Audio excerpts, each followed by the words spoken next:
हमारे देश की ऋषि परंपरा ने संपूर्ण जीवन दर्शन दिया। चार आश्रमों में बांटा इस जीवन को।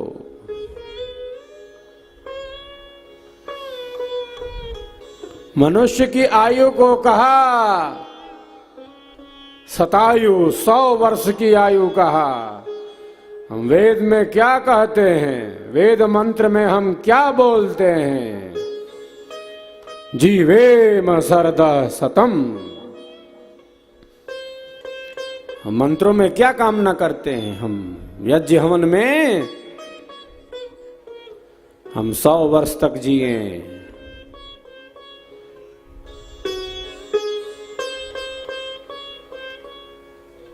कैसे जिए?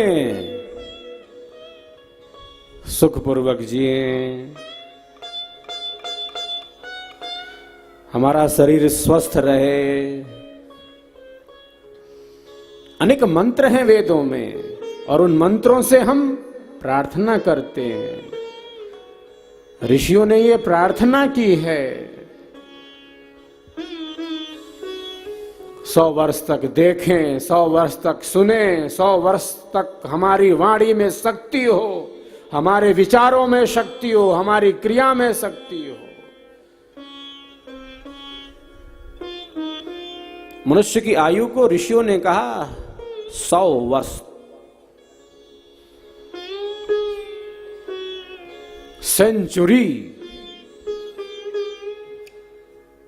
4 भागों में बांटा।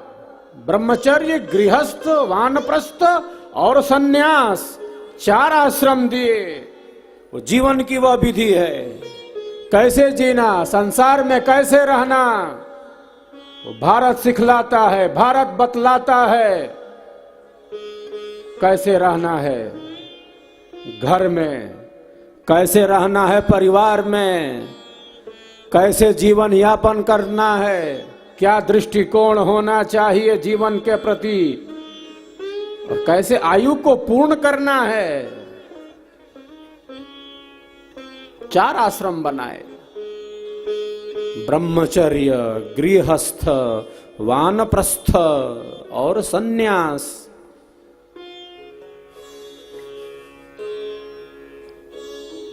चार आश्रम।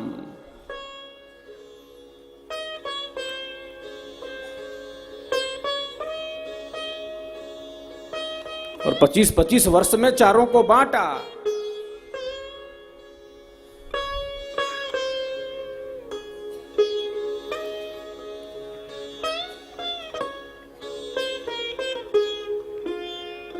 सबके कर्तव्य हैं, सबके दायित्व हैं, सबके प्रति दिशा निर्देश हैं,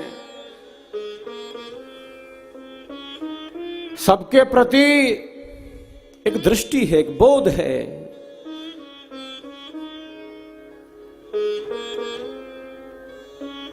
लक्ष्य क्या है? लक्ष्य है 4 पुरुषार्थों की सिद्धि। लक्ष्य क्या है? लक्ष्य है जीवन संपूर्ण बने, जीवन एकांगी ना हो, जीवन संपूर्णता को प्राप्त करे, मानव जीवन कृतकृत्य हो। लक्ष्य क्या है? वो भारत के साथ जिए। लक्ष्य क्या है? भारतीयता के साथ जिए। लक्ष्य क्या है? भारत में रहकर भारत को गायब ना कर सके, इसीलिए 4 आश्रम बनाए।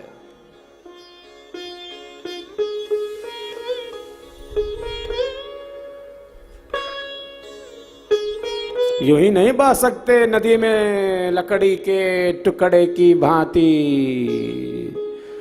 भारत में रहकर भारत को गायब नहीं कर सकते। ऋषि पुत्र होकर, ऋषियों के दुलारे होकर, ऋषियों के ज्ञान से अलग होकर नहीं रह सकते।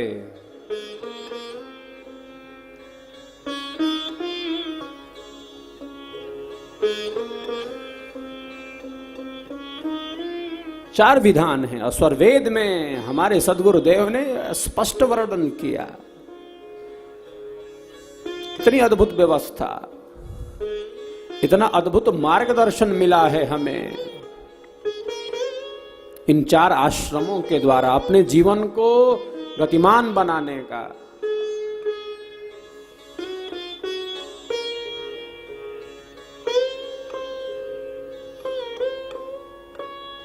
भारत के साथ, प्रकाश के साथ गतिमान बनाने का ऋषियों का संदेश रहा है। 25 वर्ष तक की अवस्था विद्याध्ययन की अवस्था, उसे नाम दिया ब्रह्मचर्य आश्रम का।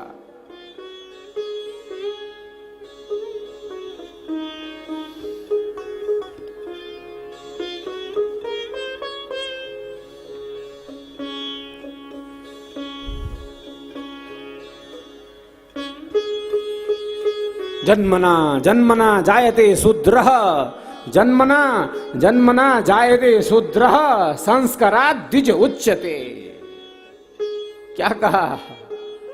जन्म से सभी शूद्र पैदा होते हैं, संस्कार से द्विज होते हैं, विद्वान होते हैं, श्रेष्ठ होते हैं, ब्रह्मचारी होते हैं, ऐसा कहा।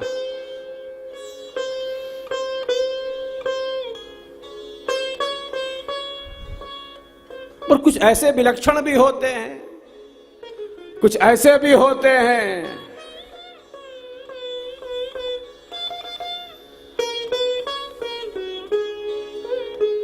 जो अपने अपने अद्भुत पथ का निर्माण कर लेते हैं।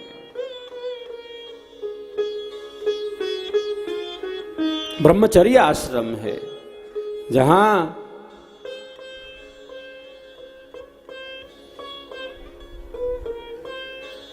संयम को प्रथम स्थान दिया गया।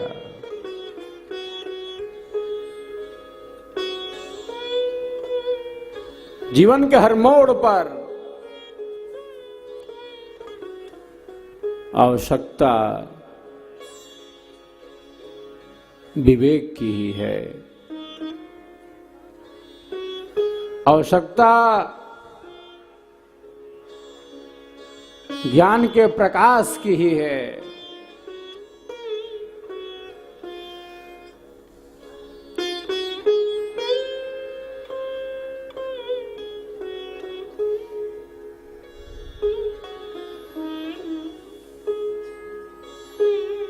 चाहे वो ब्रह्मचर्य काल हो, चाहे गृहस्थ काल हो, चाहे वानप्रस्थ हो और चाहे सन्यास हो,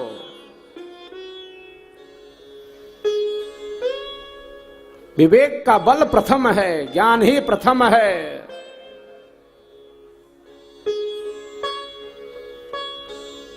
कैसे जीना, ये अंतर्दृष्टि, अंतर्विवेक,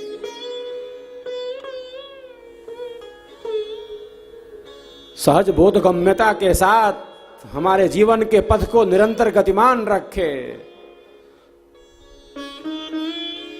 ये दृष्टि हमारे भीतर हो।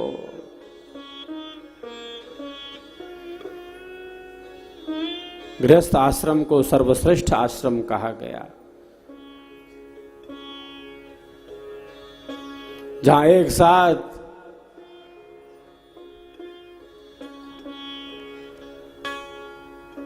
अपने दायित्व का पालन किया जा रहा है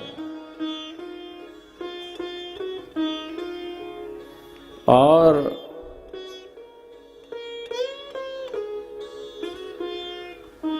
त्याग की भावना का भी निर्माण हो रहा है।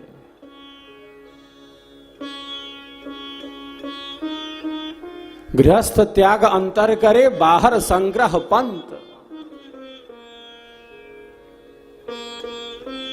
गृहस्थ आश्रम सभी आश्रमों की जननी है।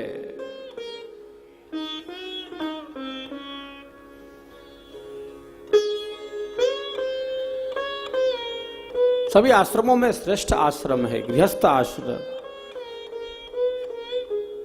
हमारे ऋषि गृहस्थ आश्रमी, जिन्होंने गृहस्थ आश्रम में रहकर धर्म से लेकर मोक्ष तक को सिद्ध किया,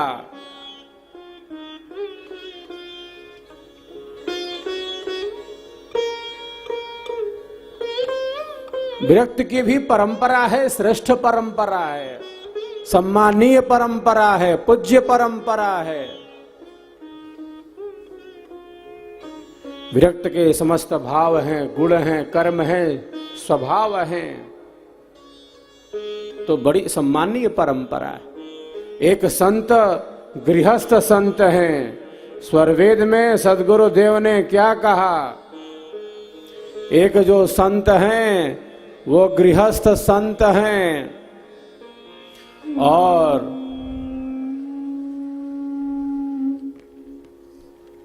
जो दूसरे संत हैं वो विरक्त संत हैं, वो विरक्त संत हैं।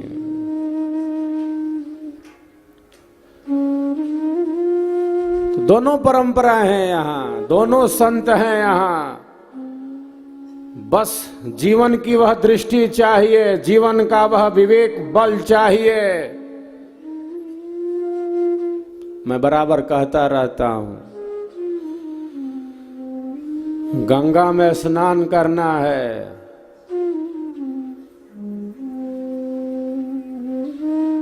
डूबना नहीं है, स्नान करके बाहर निकल आना है। गंगा में नहाना अच्छा है, डूबना नहीं।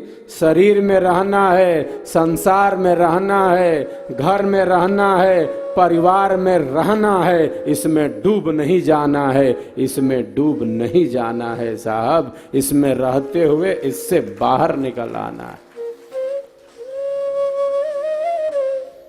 जीवन की वह दृष्टि, यही विवेक बल है।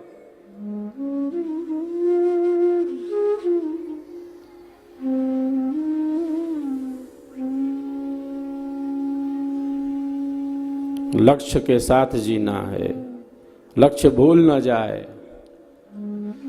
लक्ष्यहीन जीवन नहीं हो सकता,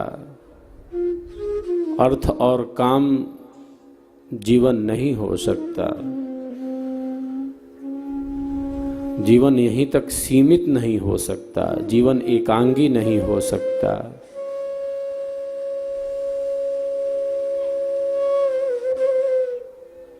इसीलिए 4 आश्रम बनाए।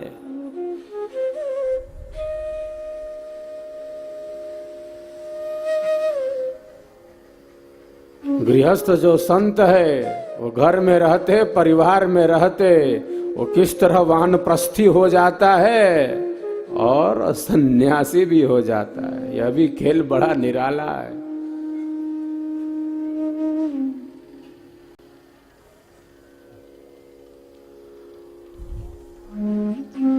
घर और वन का बड़ा अद्भुत समन्वय हो जाता है। ये बाहर और भीतर का त्याग है साहब। जो जितना अधिक त्याग में प्रतिष्ठित है उतना ही अधिक आनंद में वह जीता है। मूल यही है, त्याग भावना। त्याग भावना का विकास मूल में यही है।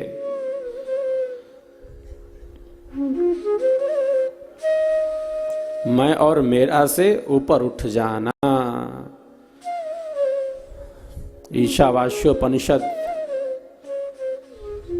में हम यही शिक्षा प्राप्त करते हैं। तेन त्यक्तेन भुंजीथा माग्रदः कस्य सिद्धनम।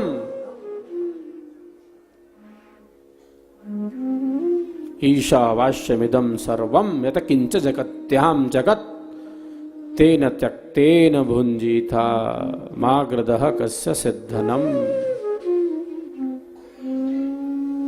संपूर्ण सृष्टि ईश्वर से व्याप्त करने योग्य है। संपूर्ण चराचर जगत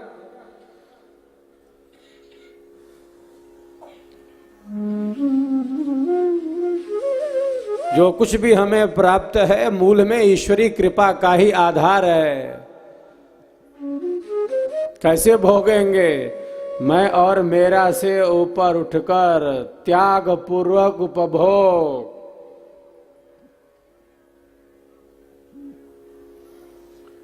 जो त्याग में प्रतिष्ठित है वही सेवक है। कितना भोगेंगे और कितने जन्मों से भोगते ही आ रहे हैं। अनंत अनंत जन्म और जीवनों से नाना प्रकार के सुखों को, दुखों को, भोगों को, पदार्थों को, संबंधों को भोगते ही तो चले आ रहे हैं।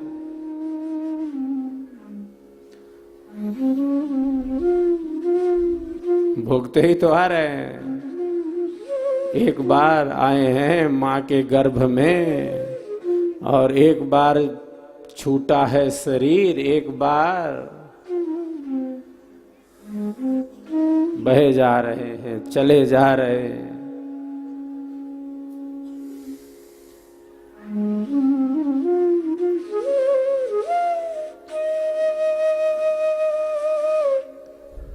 जो साधक होता है, जो विहंगम योगी होता है, वो यही चिंतन करता है कि मैंने अनंत जन्म और जीवनों से नाना प्रकार के सुखों को, नाना प्रकार के दुखों को, नाना प्रकार के भोगों को, नाना प्रकार के पदार्थों को, संबंधों को भोगा है। सुख और दुख की उहापोह में एक जीवन बीता है, एक जीवन।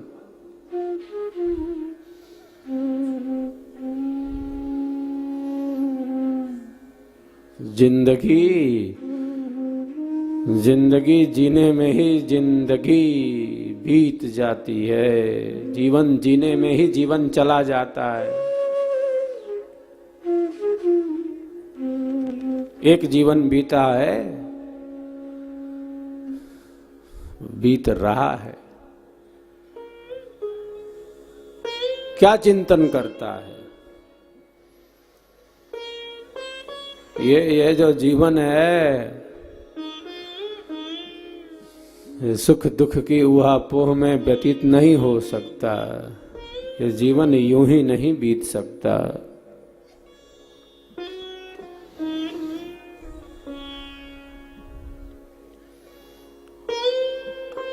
संसार में आए हैं तो सुख है, दुख है, परिवर्तन इसका नियम है। कोई वस्तु यहाँ स्थिर रहने वाली नहीं है, सब कुछ बदलने वाला है और बदल रहा है।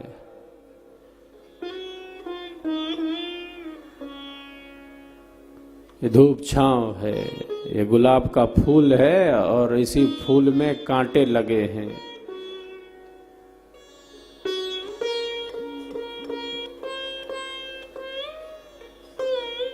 ये जेठ की दोपहरी है, ये सावन की रिमझिम फुहार है, ये संसार है। ये परिवर्तनशील है। कोई वस्तु यहाँ स्थिर रहने वाली नहीं है। ये सब कुछ बदलने वाला है। दिन है, ये रात है, ये भूख है, ये प्यास है, ये परिवर्तन है, ये सुख है, ये दुख है, ये अनुकूलता है, ये प्रतिकूलता है, ये मन है, ये विषय है, ये कर्म है, ये फल है, ये प्रारब्ध है, ये शरीर है, ये संसार है, ये यही है।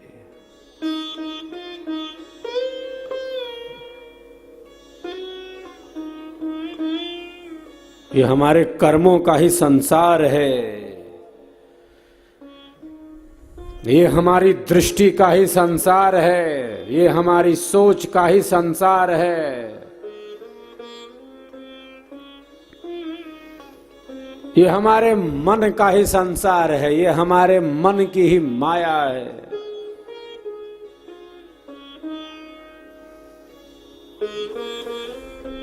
ये हमारे विचारों का ही प्रवाह है। ये हम हैं और ये हमारा विचार है। ये हम हैं, ये हमारा कार्य है। ये हम हैं और ये हमारा संस्कार है। ये हम हैं और ये हमारा कर्म फल है। ये हम हैं, ये हमारा प्रारब्ध है। कि हमारे द्वारा सृजित है।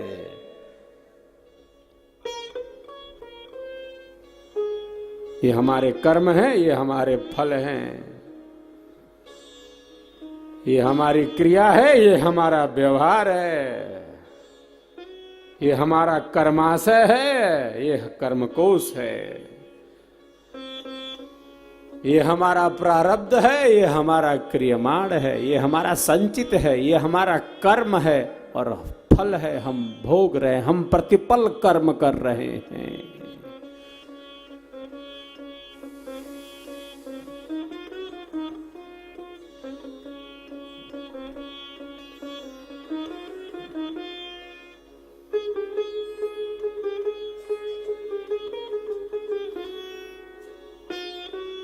विहंगम योगी वो जानता है, विहंगम योगी समझता है, अनंत अनंत जन्म और जीवनों से नाना प्रकार के सुखों को, दुखों को, भोगों को, पदार्थों को, संबंधों को प्राप्त करते, मिलते, बिछुड़ते, बहते चले आ रहे हैं।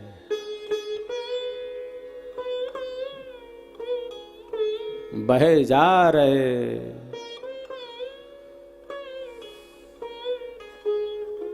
जाना कहाँ है, लक्ष्य क्या है।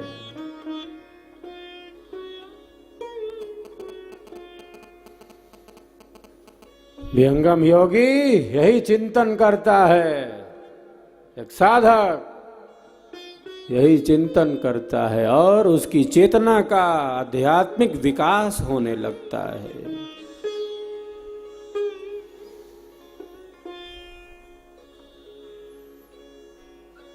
सेवा, सत्संग और साधना